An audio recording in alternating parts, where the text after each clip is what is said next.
दर्शकों ब्रेक तो बाद तुहाडा सब दा भरपूर स्वागत है। व्यूअर्स हुण आपां गलबात करन जा रहे हैं कि किस तरह चीन ने 5 देशों के गठजोड़ जिस नूं 5 आइज अलायंस कहा जाता है उस नूं जिहड़ी है धमकी दित्ती है। इन्हां 5 देशों के विच अमरीका, यूके, कैनेडा, आस्ट्रेलिया अते न्यूजीलैंड शामिल ने और चीन ने कहा है कि ये 5 देश हांगकांग के मामले विच दखल अंदाजी जे वो करनगे तां उन्हां नूं जिहड़े है इस दे ਜਿਹੜੇ ਨਤੀਜੇ ਨੇ ਉਹ ਭੁਗਤਣੇ ਪੈਣਗੇ। ਸੋ ਇਸ ਬਾਰੇ ਆਪਾਂ ਤੁਹਾਡੇ ਨਾਲ ਵਿਚਾਰ ਚਰਚਾ ਕਰਨ ਜਾ ਰਹੇ ਹਾਂ। ਸੋ ਅਸੀਂ ਚਾਹਾਂਗੇ ਕਿ ਤੁਸੀਂ ਨਾਲ ਇਸੇ ਤਰ੍ਹਾਂ ਹੀ ਜੁੜੇ ਰਹਿਣਾ। ਦੇਖਣ ਸੁਣਨ ਲਈ ਤੁਹਾਡਾ ਸਭ ਦਾ ਬਹੁਤ-ਬਹੁਤ ਸ਼ੁਕਰੀਆ। ਜੀ ਡਾਕਟਰ ਸਾਹਿਬ ਕੀ ਕਹਿਣਾ ਚਾਹੋਗੇ? ਦੇਖੋ ਵੈਸੇ ਤਾਂ ਜਦੋਂ ਅਸੀਂ ਆਈ ਕਹਿੰਦੇ ਆ ਮਤਲਬ ਤਾਂ ਇਹੀ ਹੈ ਕਿ ਵੀ ਰੋਸ਼ਨੀ ਨੂਰ ਵੀ ਹੈ ਜੀ ਤੇ ਕਿ ਵੀ ਕਹਿੰਦੇ ਅਸੀਂ ਕਿ ਵੀ ਅੱਖ ਰੱਖੀ ਇਸ ਤੇ ਔਰ ਹੁਣ ਅੱਖ ਦੇ ਦੁਆਲੇ ਕਿੰਨਾ ਕੁਛ ਘੁੰਮਦਾ ਅੱਖਾਂ ਦਿਖਾਣਾ ਵੀ ਕਹਿੰਦੇ ਨੇ ਵੀ ਅੱਖ ਦਿਖਾਈ ਜੀ ਤੇ ਫਿਰ ਜਿਹੜਾ ਅਗਲਾ ਕਹਿੰਦਾ ਹੈ ਕਿ ਵੀ ਤੇਰੀ ਅੱਖ ਕੱਢ ਦੂੰ ਮਤਲਬ ਤੇ ਅੱਖ ਲਾਲ ਹੋ ਗਈ ਇੱਕ ਵੈਸੇ ਹੁੰਦੀ ਹੈ ਲਾਲ ਫਿਰ ਅੱਖਾਂ ਲਾਲ ਕਰਕੇ ਫਿਰ ਬੱਗੀ ਅੱਖੀ ਮਰਵਾਇਆ ਹੁਣ ਅੱਖ ਦੇ ਦੁਆਲੇ ਕਿਉਂਕਿ ਅੱਜ ਦੋਨੋਂ ਹੀ ਜੁਮਲੇ ਅੱਖ ਦੇ ਦੁਆਲੇ ਹੀ ਘੁੰਮਦੇ ਨੇ। ਸੋ ਹੁਣ ਇਹ 5 ਆਈਜ਼ ਅਲਾਇੰਸ ਇਹ ਐਕਚੁਅਲੀ ਕੋਲਡ ਵਾਰ ਦੀ ਦੇਣ ਹੈ ਜਦੋਂ ਕਿ अमरीका और USSR यूनाइटेड ਜਿਹੜਾ ਸੋਵੀਅਤ ਯੂਨੀਅਨ ਜਿਹਨੂੰ ਬਰੀਫ ਕਹਿੰਦੇ ਨੇ ਬਿਲਕੁਲ ਇਹਨਾਂ ਦਾ ਆਪਸੀ ਟਕਰਾਅ ਚੱਲ ਰਿਹਾ ਸੀ। ਸੁਝਾਅ ਹੈ ਕਿ USSR ਨੂੰ ਘੇਰਨ ਦੇ ਲਈ ਹੀ ਅਮਰੀਕਾ ਨੇ ਨੈਟੋ ਜਿਹੜਾ ਬਣਾਇਆ ਜਿਹਨੂੰ ਨਾਰਥ ਐਟਲਾਂਟਿਕ ਟ੍ਰੀਟੀ ਆਰਗੇਨਾਈਜੇਸ਼ਨਸ ਉਸ ਦੇ ਥੱਲੇ ਉਹਨਾਂ ਨੇ ਹੁਣ ਤਾਂ ਜਦੋਂ ਕੰਮ ਲੰਘ ਗਿਆ ਤੇ ਜਿਵੇਂ ਅਮਰੀਕਾ ਸਾਰਿਆਂ ਨੂੰ ਕਰਦਾ ਜੋ ਅਫਗਾਨਿਸਤਾਨ 'ਚ ਕਰਕੇ ਆਏ ਉਹ ਵੀ ਅਸੀਂ ਡਿਸਕਸ ਕਰਾਂਗੇ ਕਿਉਂਕਿ ਪ੍ਰਾਈਮ ਮਿਨਿਸਟਰ ਇਮਰਾਨ ਖਾਨ ਆਪਣੇ ਇੱਕ ਰੋਜ਼ਾ ਦੌਰੇ ਤੇ ਜਾ ਕੇ ਕਾਬਲ ਤੋਂ ਵਾਪਸ ਆਏ ਨੇ ਕਿ ਅਫਗਾਨਿਸਤਾਨ ਦੀ ਸਿਚੁਏਸ਼ਨ ਕਿੱਧਰ ਵੱਲ ਜਾ ਰਹੀ ਹੈ। ਲੇਕਿਨ ਇਸ ਕੋਈ ਸ਼ੱਕ ਨਹੀਂ ਹੈ ਕਿ ਨੈਟੋ ਨੇ ਜਿਹਦੇ 'ਚ ਈਵਨ ਟਰਕੀ ਜਿਹਨੂੰ ਹੁਣ ਇਹਨਾਂ ਨੇ ਕਦੇ ਯੂਰਪੀਅਨ ਯੂਨੀਅਨ 'ਚ ਨਹੀਂ ਵੜਨ ਦਿੱਤਾ ਪ੍ਰੋਪਰ ਮੈਂਬਰਸ਼ਿਪ ਨਹੀਂ ਦਿੱਤੀ ਉਹਨੂੰ ਵੀ ਨਾਲ ਲਾਇਆ ਹੋਇਆ ਸੀ।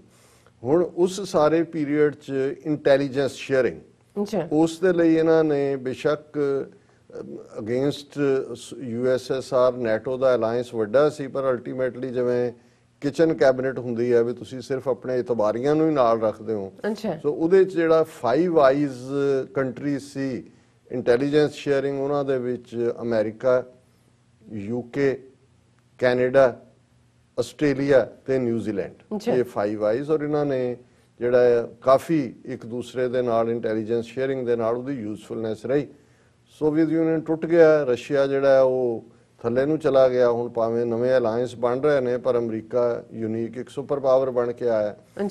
ਹੁਣ ਜਦੋਂ ਇਹਨਾਂ ਨੂੰ ਲੱਗ ਰਿਹਾ ਕਿ ਵੀ ਚਾਈਨਾ ਅਗੇਨ ਉਸ ਦੀ ਜਿਹੜੀ ਐਮਰਜੈਂਸ ਹੈ ਐਜ਼ ਏ ਸੁਪਰ ਪਾਵਰ ਜਿਹਨੂੰ ਹੁਣ ਕੋਈ ਡਿਨਾਈ ਵੀ ਨਹੀਂ ਕਰਦਾ ਹੈ ਜਿਵੇਂ ਅਸੀਂ 2 ਦਿਨ ਪਹਿਲਾਂ ਹੈਨਰੀ ਕਿਸਿੰਜਰ ਦੀ ਗੱਲ ਕੀਤੀ ਸੀ ਕਿ ਉਹਨੇ ਬਲੂਮਬਰਗ ਨੂੰ ਦਿੱਤੇ ਇੰਟਰਵਿਊ 'ਚ ਐਡਵਾਈਸ ਕੀਤਾ ਜੋ ਬਾਈਡਨ ਨੂੰ ਕਿ ਵੀ ਚੀਨ ਨਾਲ ਜਦੋਂ ਬਰਾਬਰ ਦੀ ਕੋਈ ਪਾਵਰ ਹੋਏ ਮਿਲਟਰੀ ਔਰ ਇਕਨੋਮਿਕ ਉਦੋਂ ਕਨਫਰੰਟੇਸ਼ਨ ਕਿਸੇ ਪਾਸੇ ਨਹੀਂ ਲਿਜਾਂਦੀ ਨਹੀਂ ਤਾਂ ਫਸਟ ਵਰਲਡ ਵਾਰ ਵਾਲੇ ਹਾਲਾਤ ਬਣਨਗੇ। ਉਹਦੇ 'ਚ ਇਹਨੂੰ ਠੰਡਾ ਕਰੋ ਸਾਰਿਆਂ ਨੂੰ ਔਰ ਕੋਆਪਰੇਸ਼ਨ ਦੀ ਲਾਈਨ ਰੱਖੋ ਜਿਹੜੀ ਠੀਕ ਐਡਵਾਈਸ ਹੈ।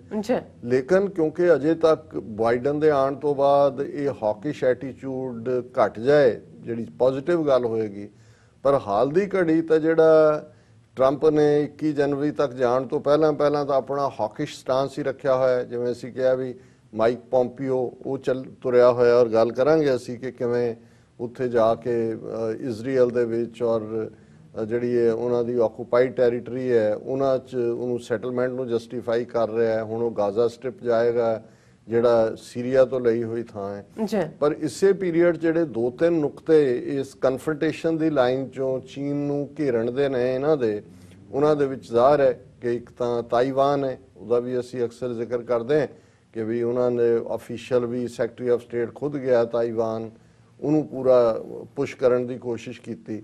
ਹਾਲਾਂ ਚੀਨ ਦੇ ਜਦੋਂ ਜਹਾਜ਼ ਵਗੈਰਾ ਉਹਨਾਂ ਦੇ ਸਪੇਸ 'ਚ ਗੇੜਾ ਗੂੜਾ ਦਿੱਤਾ ਤਾਂ ਹੁਣ ਲੇਟਲੀ ਤਾਈਵਾਨ ਦਾ ਕੋਈ ਬਹੁਤਾ ਸੁਣਿਆ ਨਹੀਂ। ਫਿਰ ਅਸੀਂ ਦਲਾਈ ਲਾਮੇ ਦੇ ਹਵਾਲੇ ਨਾਲ ਦੇਖਦੇ ਹਾਂ ਹਾਲਾਂ ਟਰੰਪ ਨੇ ਇਨੀਸ਼ੀਅਲੀ ਬੈਕਡੋਰ ਮੀਟਿੰਗ ਵੀ ਦਲਾਈ ਲਾਮੇ ਨਾਲ ਨਹੀਂ ਕੀਤੀ ਕਦੇ ਜਿਹੜੀ ਕਿ ਓਬਾਮਾ ਨੇ ਵੀ ਕੀਤੀ ਸੀ। ਜੂਨੀਅਰ ਬੁਸ਼ ਆਫੀਸ਼ੀਅਲੀ ਤਾਂ ਕੀਤੀ ਨਹੀਂ ਪਰ ਪ੍ਰਾਈਵੇਟਲੀ ਕਿ ਜੀ ਐਜ਼ ਏ ਰਿਲੀਜੀਅਸ ਪਰਸਨ।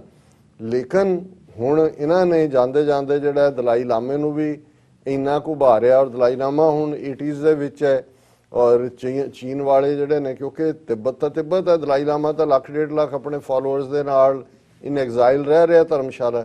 ਸੋ ਉਹ ਹੁਣ ਲੱਭ ਰਹੇ ਨੇ ਕਿ ਭਾਈ ਇਹਨੇ ਮਰ ਜਾਣਾ ਅਲਟੀਮੇਟਲੀ, ਤੇ ਉਹਦਾ ਕੀ ਹੋਏ ਵਾਰਸ।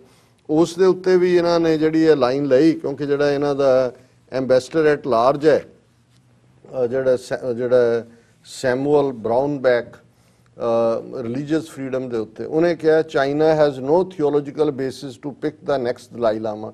ਹੁਣ ਜਦੋਂ ਤੁਸੀਂ ਇਸ ਟਾਈਮ ਫਰੇਮ ਨੂੰ ਦੇਖਦੇ ਹੋ ਕਿ ਇਹ ਖਬਰਾਂ ਇੱਕੋ ਵੇਲੇ ਜਦੋਂ ਸਾਰੀਆਂ ਆ ਰਹੀਆਂ ਨੇ ਕਿ ਵੀ ਅਲਟੀਮੇਟਲੀ ਚੀਨ ਨੂੰ ਘੇਰਨ ਦੀ ਲਾਈਨ ਹੈ, ਉਹਨਾਂ ਨੇ ਕਿਹਾ ਕਿ ਵੀ ਇਹ ਜਿਹੜਾ ਉਹ ਸੈਮੂਅਲ ਬਰਾਊਨਬੈਕ ਕਹਿ ਰਿਹਾ, I travel to Dharamshala India to speak to the Tibetan community that were assembled there in exile and to tell them that US is opposed to China picking the next Dalai Lama.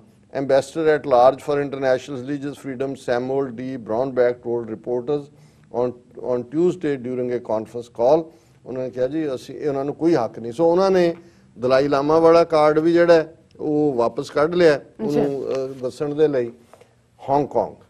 Hong Kong ਦੇ ਵਿੱਚ 1997 ਚ ਜਦੋਂ Hong Kong 100 ਸਾਲ ਬਾਅਦ England ਨੇ ਵਾਪਸ ਕੀਤਾ China ਨੂੰ, ਐਗਰੀਮੈਂਟ ਹੋਇਆ ਔਰ ਪਹਿਲੀ ਵਾਰ ਸੀ ਕਿ 1 ਕੰਟਰੀ 2 ਸਿਸਟਮਸ ਕੀ ਰਹੇਗਾ। ਔਰ ਹੁਣ ਵੀ ਜਦੋਂ ਅਸੀਂ ਕਾਊਂਟ ਕਰਦੇ ਹਾਂ ਜੀ ਫੋਰਨ ਐਕਸਚੇਂਜ ਰਿਜ਼ਰਵ ਚਾਈਨਾ ਦਾ ਕਿੰਨਾ ਹੈ, ਹਾਂਗਕਾਂਗ ਦਾ ਕਿੰਨਾ, ਉਹ ਸੈਪਰੇਟ ਕਾਊਂਟ ਹੁੰਦਾ ਔਰ ਕਾਫੀ ਲਿਬਰਲ ਸਿਸਟਮ ਹੈ। ਬਟ ਹੌਲੀ ਹੌਲੀ ਕਿਉਂਕਿ ਚੀਨ ਦਾ ਹਿੱਸਾ ਹੈ, ਚਾਈਨੀਜ਼ ਨੇ ਪਹਿਲਾਂ ਆਪਣੀ ਜ਼ਬਾਨ ਮੈਂਡਰਿਨ ਉਹ ਉੱਥੇ ਲਿਆਉਣ ਦੀ ਕੋਸ਼ਿਸ਼, ਔਰ ਜੇ ਹੁਣ ਚੀਨ ਨੂੰ ਟਰਬਲ ਦੇਣੀ ਹੈ ਤੇ ਬਹੁਤ ਵਾਰ ਔਰ ਚੀਨ ਦਾ ਇਹ ਇਲਜ਼ਾਮ ਹੈ, ਠੀਕ ਹੈ ਜਾਂ ਗਲਤ ਹੈ, ਸਾਡੇ ਕੋਲ ਕੋਈ ਕ੍ਰਾਈਟੇਰੀਆ ਨਹੀਂ ਹੈ, ਕਿ ਇਹ ਜਿਹੜੀਆਂ ਪੱਛਮੀ ਤਾਕਤਾਂ ਨੇ ਅਮਰੀਕਾ, ਇੰਗਲੈਂਡ, ਦੂਜਾ ਤੀਜਾ, ਇਹ ਹਾਂਗਕਾਂਗ ਦੇ ਵਿੱਚ ਇੰਟਰਫੀਅਰ ਕਰਕੇ ਅਨਸਟੇਬਿਲਿਟੀ ਪੈਦਾ ਕਰ ਰਹੀਆਂ ਨੇ। ਔਰ ਜ਼ਾਹਰ ਹੈ ਕਿ ਹਾਂਗਕਾਂਗ ਦੇ ਵਿੱਚ ਜਿਹੜਾ ਪ੍ਰੋਟੈਸਟ ਹੁੰਦੇ ਨੇ ਜਾਂ ਹੋਏ ਨੇ ਕਿ ਵੀ ਜਿਹੜੇ ਸਾਡੇ ਡੈਮੋਕ੍ਰੈਟਿਕ ਰਾਈਟ ਨੇ ਉਹਨਾਂ ਨੂੰ ਨਾ ਕੁਛ ਲੋ, ਕਿ ਐਸੇ ਲੈਜਿਸਲੇਸ਼ਨ ਲਿਆਂਦੇ ਜਾ ਰਹੇ ਨੇ,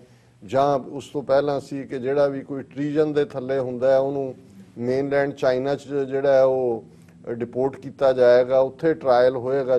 ਲੇਕਿਨ ਇਹਦੇ 'ਚ ਕੋਈ ਸ਼ੱਕ ਨਹੀਂ ਹੈ ਕਿ ਚਾਈਨਾ ਆਪਣੀ ਗ੍ਰਿਪ ਟਾਈਟ ਕਰਦਾ ਜਾ ਰਿਹਾ ਹੈ ਔਰ ਉਸ ਨੇ ਅਲਟੀਮੇਟਲੀ ਜਿਹੜਾ ਇਹਨਾਂ ਦੀ ਇੰਟਰਫੀਅਰੈਂਸ ਦੇ ਬਾਵਜੂਦ ਜਾਂ ਇਹਨਾਂ ਦੇ ਇਹ ਕਿਹਾ ਕਿ ਹੁਣ ਹਾਂਗਕਾਂਗ ਨੂੰ ਮੋਸਟ ਫੇਵਰਡ ਟ੍ਰੇਡ ਸਟੇਟਸ ਵੀ ਅਮਰੀਕਾ ਨੇ ਡਿਨਾਈ ਕਰਤਾ ਕਿਉਂਕਿ ਜੀ ਚਾਈਨਾ ਉੱਥੇ ਕਰ ਰਿਹਾ। ਲੇਕਿਨ ਇਸ ਦੇ ਉੱਤੇ ਉਹਨਾਂ ਨੇ ਪਿਛਲੇ ਦਿਨਾਂ 'ਚ 4-5 ਉਹਨਾਂ ਦੇ ਜਿਹੜੇ ਲਾਅ ਮੇਕਰ ਸੀ ਹਾਂਗਕਾਂਗ ਦੇ, ਜਿਹੜੇ ਉਹਨਾਂ ਨੂੰ ਚੀਨ ਨੂੰ ਲੱਗਦਾ ਵੀ ਇਹਨਾਂ ਦੀ ਖੇਡ ਖੇਡਦੇ ਨੇ ਜਾਂ ਜੈਨੂਅਲੀ ਡੈਮੋਕ੍ਰੇਸੀ ਦੀ ਗੱਲ ਕਰਦੇ ਹੋਣਗੇ, ਉਹਨਾਂ ਨੇ ਜਿਹੜਾ ਬਾਹਰ ਕਰ ਦਿੱਤਾ ਜਾਂ ਉਹਨਾਂ ਤੇ। ਇਸ ਦੇ ਉੱਤੇ ਫਿਰ ਇਹ ਜਿਹੜਾ 5 ਆਈਡ ਅਲਾਇੰਸ ਹੈ ਉਹਨਾਂ ਨੇ ਸਟੇਟਮੈਂਟ ਦਿੱਤੀ ਕਿ ਵੀ 5 eyes alliance demand China and crack down on Hong Kong legislatures. ਔਰ ਉਹਨਾਂ ਨੇ ਬ੍ਰਿਟਨ ਨੇ ਵੀ ਕਿਹਾ, ਉਹਨਾਂ ਨੇ ਕਿਹਾ ਕਿ China has broken the joint declaration 3 times including with national security legislation for Hong Kong introduced this year। ਕਿ ਵੀ ਉਹਨੇ ਕਿਹਾ ਵੀ ਜਿਹੜਾ ਚੀਨ ਨੇ ਇਹ ਐਗਰੀਮੈਂਟ ਕੀਤਾ ਸੀ ਉਹਨੂੰ ਵੀ ਉਹ ਵਾਇਲੇਟ ਕਰ ਰਹੇ ਨੇ। ਔਰ ਇਸ ਸਾਰੇ ਚੋਂ ਅਮਰੀਕਾ ਨੇ ਵੀ ਇਹ ਕਿਹਾ, ਇਹ ਸਾਰਿਆਂ ਨੇ ਇਹ ਜਿਹੜਾ 5 ਆਈਡ ਇਹਨਾਂ ਨੇ ਸਟੇਟਮੈਂਟ ਦਿੱਤੀ ਕਿ ਵੀ ਚੀਨ ਸੁਧਾਰੇ। ਔਰ ਹੁਣ ਜਦੋਂ ਅਸੀਂ ਦੇਖਦੇ ਹਾਂ ਵੀ ਇਹ ਤਾਂ 5 ਅੱਖਾਂ ਹੈ ਹੀ ਸੀ, ਪਰ ਹੁਣ ਚੀਨ ਦਾ ਜਿਹੜਾ ਸਪੋਕਸਪਰਸਨ ਹੈ ਉਹ ਪ੍ਰੈਸ ਕਾਨਫਰੰਸ ਕਰ ਰਿਹਾ ਉਹਨਾਂ ਦਾ, ਔਰ ਚਾਈਨੀਜ਼ ਫੋਰਨ ਮਿਨਿਸਟਰੀ ਸਪੋਕਸਮੈਨ ਉਹ ਇਹ ਕਹਿੰਦੇ ਨੇ, ਔਰ ਹੈਡਲਾਈਨ ਲੱਗੀ ਹੋਈ ਹੈ BBC ਦੀ, eyes will be plucked out China warns western. ਉਹਨਾਂ ਨੇ ਚੀਨ ਨੇ ਕਿਹਾ ਵੀ ਅੱਖਾਂ ਤੁਹਾਡੀਆਂ ਕੱਢ ਦਿਆਂਗੇ। ਮਤਲਬ ਇਹ ਹੈ ਵੀ ਇਹ 5 ਆਈਜ਼ ਵਾਲਿਆਂ ਨੇ ਆਪਣਾ ਕਿਹਾ ਵੀ ਅਸੀਂ ਅੱਖ ਰੱਖੀ ਆ, ਉਹਨਾਂ ਨੇ ਕਿਹਾ we will pluck your eyes. ਉਹਨਾਂ ਨੇ ਰਿਬਿਊਕ ਕੀਤਾ ਔਰ ਉਹਨਾਂ ਨੇ ਐਗਜ਼ੈਕਟ ਉਹਨਾਂ ਦੀ ਸਟੇਟਮੈਂਟ ਹੈ ਉਹਨਾਂ ਦੇ, Chinese never make trouble and are never afraid of anything. ਇਹ ਜਾਓ ਲਿਜੀਅਨ ਬੜਾ ਵੋਕਲ ਸਪੋਕਸਪਰਸਨ, ਉਹਨੇ ਕਿਹਾ ਜੀ ਅਸੀਂ ਕਿਸੇ ਦੇ ਮਾਮਲੇ 'ਚ ਕੋਈ ਇੰਟਰਫੀਅਰ ਨਹੀਂ ਕਰਦੇ, ਕਿਸੇ ਨੂੰ ਕਦੇ ਕੋਈ ਤਕਲੀਫ ਨਹੀਂ ਦਿੰਦੇ।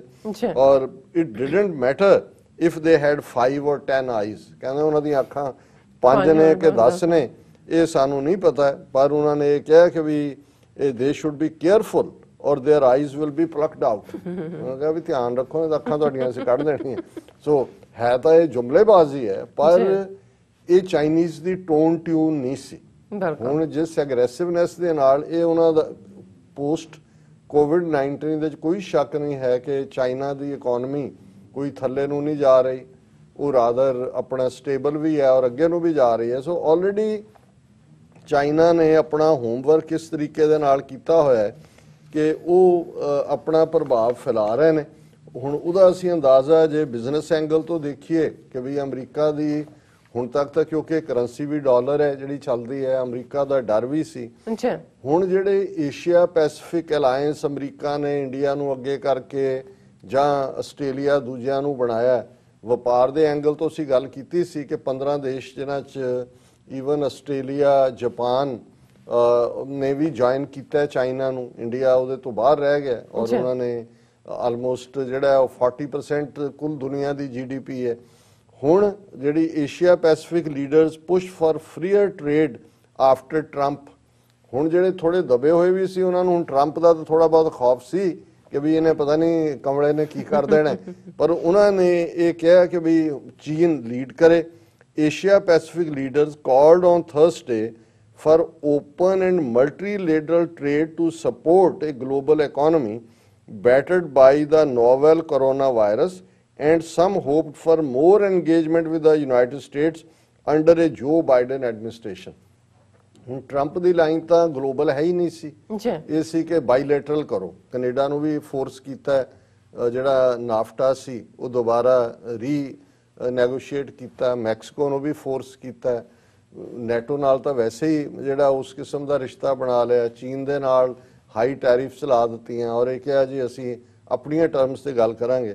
ਪਰ ਹੁਣ ਇਹ ਜਿਹੜੇ ਏਸ਼ੀਆ ਪੈਸੀਫਿਕ ਦੇ ਸਾਰੇ 21 ਮੈਂਬਰ ਨੇ ਔਰ ਚਾਈਨਾ ਉਹਦੇ ਵਿੱਚ 21 member Asia Pacific economic cooperation forum rejected protectionism and said globalization was irreversible a day before US President Trump was expected to join in the gathering. ਹੁਣ ਉਹਨਾਂ 'ਚ ਅਮਰੀਕਾ ਵੀ ਉਹਦੇ ਹਿੱਸੇ 'ਚ ਹੈ, ਲੇਕਿਨ ਉਹਦਾ ਹਿੱਸਾ ਹੈ ਇਸ ਸਾਰੇ ਅਲਾਇੰਸ ਦਾ।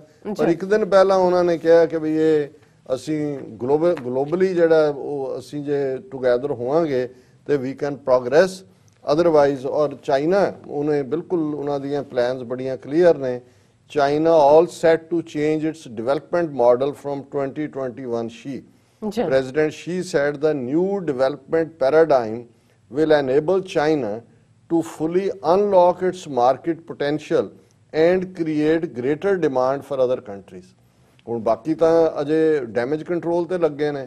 ਉਹਨਾਂ ਨੇ ਨਵਾਂ ਮੈਪ 2021 ਚ ਆਪਣੀ ਇਕਨੋਮੀ ਨੂੰ ਉਹਨਾਂ ਨੇ ਕਿਹਾ ਵੀ ਅਸੀਂ ਇਹ ਜਿਹੜਾ ਮਾਰਕੀਟ ਪੋਟੈਂਸ਼ੀਅਲ ਨੂੰ ਵਧਾ ਕੇ ਤਾਂ ਕਿ ਦੂਸਰੇ ਮੁਲਕਾਂ ਦਾ ਜਿਹੜੀ ਹੈ load from next year on China will embark on new journey towards fully building a modern socialist country. We will foster a new development paradigm with domestic circulation as the mainstay and domestic and international calculations reinforcing each other. Reinforce ਹੁੰਦਾ ਕਿ ਇੱਕ ਦੂਸਰੇ ਦੇ supportive line ਦੇ ਉੱਤੇ ਹੋਣਾ।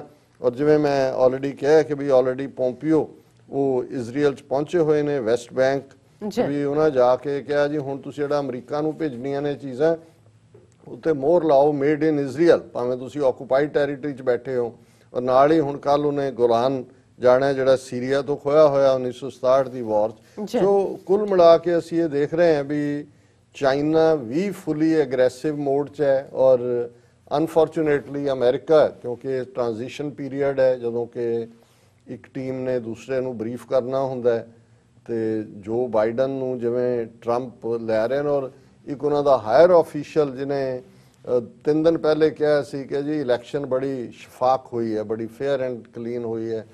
Trump ਨੇ ਉਹਨੂੰ ਚਲਦਾ ਕਰਤਾ, ਕੱਲ ਉਹਨਾਂ ਨੇ ਕਿਹਾ ਵੀ ਨਹੀਂ ਇਹ ਗਲਤ ਗੱਲ ਕਰ ਰਹੇ। ਸੋ ਇਸ ਸਾਰੇ ਚੋਂ ਵਟ ਵਿਲ ਹੈਪਨ ਇਹ ਅਜੇ all are keeping their fingers crossed. Nuclear ਦੀ ਗੱਲ ਵੀ ਹੋ ਰਹੀ ਹੈ ਕਿ ਭਾਈ ਇਹ ਨਾ ਹੋਏ ਕੁਛ ਇਸ ਕਿਸਮ ਦਾ ਹੋਏ। ਇਹ ਜਿਹੜੇ ਮਿਡਲ ਈਸਟ ਦੇ ਵਿੱਚ ਮਾਈਕ ਪੋਂਪੀਓ ਔਰ ਇਹ ਘੁੰਮ ਰਹੇ ਨੇ ਇਹ ਕੋਈ ਉੱਥੇ ਵੀ ਦਿਲਵਦੀ ਕਰਵਾ ਸਕਦੇ ਨੇ। ਈਰਾਨ ਵਾਲਾ ਭਾਵੇਂ ਆਇਆ ਕਿ ਜੀ ਸ਼ੈਲਫ ਹੋ ਗਈ ਹੈ ਗੱਲ, ਉਹਨਾਂ ਦੇ ਐਡਵਾਈਜ਼ਰ ਨੇ ਕਿਹਾ ਵੀ ਨਹੀਂ, ਪਰ ਜਦੋਂ ਤੁਸੀਂ ਇਹ ਦੇਖੋ ਕਿ ਵੀ ਹਿਟਲਰ ਦੀ ਜੇ ਗੱਲ ਕਰੀਏ ਜਾਂ ਮਸਾਲਨੀ ਦੀ ਕਰੀਏ ਜਾਂ ਦੁਨੀਆ ਦੇ ਸਾਰੀ ਇਨਸਾਨੀ ਤਾਰੀਖ ਦੇ 7-8 ਹਜ਼ਾਰ ਸਾਲ 'ਚ ਕਿ ਵੀ ਜਦੋਂ ਵੀ ਕਿਸੇ ਨੇ ਇਸ ਕਿਸਮ ਦਾ ਜਿਹੜਾ ਬਿਨਾਂ ਸੋਚ ਵਿਚਾਰ ਕੀਤੇ ਜਿਨ੍ਹਾਂ ਦੇ ਕੋਲ ਪਾਵਰ ਆਂਦੀ ਹੈ, ਜਿਹੜੇ ਥਿੰਕਰ ਨਹੀਂ ਹੁੰਦੇ ਜਾਂ ਜਿਨ੍ਹਾਂ ਦੇ ਅੰਦਰ ਹੁਣ ਇੱਥੇ ਤਾਂ ਕਲੀਅਰ ਨਾਰਸਿਸਟਿਕ ਟੈਂਡੈਂਸੀਜ਼ ਨੇ ਸਾਹਮਣੇ, ਜਿਹਨੂੰ ਅਸੀਂ ਡਿਕਟੇਟਰਾਨਾ ਕਹਿੰਦੇ ਆ, ਸੈਲਫ ਪਲੀਜ਼ਿੰਗ ਕਹਿੰਦੇ ਆ, ਈਗੋਟਿਸਟਿਕ ਲਾਈਨ ਹੈ, ਔਰ ਉਹ ਜਿਹੜਾ ਸੈਲਫ ਸੈਟੀਸਫਾਈਂਗ ਲਾਈਨ ਹੁੰਦੀ ਹੈ ਜਿਹਦੇ ਚੋਂ ਤੁਸੀਂ ਕੁਝ ਵੀ ਕਰ ਸਕਦੇ ਹੋ। ਸੋ ਇਹ ਚੀਨ ਜਿਹੜਾ ਹੈ ਇਸ ਵੇਲੇ ਜਿਹਨੂੰ ਕਹੋ ਕਿ ਇਹਦਾ ਆਈ ਆਫ ਦਾ ਸਟਾਰਮ ਹੈ, ਲੇਕਿਨ ਉਹ ਆਪਣਾ ਉਹਨਾਂ ਨੇ ਹੋਮਵਰਕ ਕੀਤਾ ਹੋਇਆ ਤੇ ਬਾਕੀ ਜਦੋਂ ਫਿਰ ਕਿਸੇ ਦੇ ਪੱਲੇ ਕੁਝ ਨਹੀਂ ਰਹਿੰਦਾ, ਉਹ ਜਿਵੇਂ ਉਹ ਸਟੂਡੈਂਟ ਜਿਹੜੇ ਬੱਚੇ ਖੇਡਦੇ ਹੁੰਦੇ ਨੇ, ਬੰਟੇ ਖੇਡਦੇ ਨੇ, ਹਾਂਜੀ, ਖੁੱਤੀ 'ਚ ਜੇ ਹਾਰ ਰਹੇ ਹੋਣ ਤਾਂ ਇੱਕ ਜਿਹੜਾ ਜਾ ਕੇ ਖੁੱਤੀ 'ਚ ਮੂਤ ਦਿੰਦਾ, ਉਹ ਤਾਂ ਕਹਿੰਦਾ ਵੀ ਜਾਓ ਮੈਂ ਤਾਂ ਹਾਰਿਆ ਹੀ ਹਾਂ, ਜਾਓ ਨਵੀਂ ਖੁੱਤੀ ਪੁੱਟੋ ਜਾ ਕੇ। ਸੋ ਇਸ ਕਿਸਮ ਦਾ ਜਿਹੜਾ ਕੋਈ ਵਰਤਾਰਾ ਬੜਾ ਨੁਕਸਾਨਦੇਹ ਹੋਇਆ। ਜੀ ਡਾਕਟਰ ਸਾਹਿਬ ਤੁਹਾਡਾ ਬਹੁਤ ਬਹੁਤ ਸ਼ੁਕਰੀਆ। ਇਸ ਵਕਤ ਲੈਣੇ ਬ੍ਰੇਕ। ਵਿਊਅਰਸ ਤੁਸੀਂ ਇਸੇ ਤਰ੍ਹਾਂ ਹੀ ਬਣੇ ਰਹਿਣਾ। ਮਿਲਦੇ ਹਾਂ ਛੋਟੇ ਜਿਹੇ ਬ੍ਰੇਕ ਤੋਂ ਬਾਅਦ।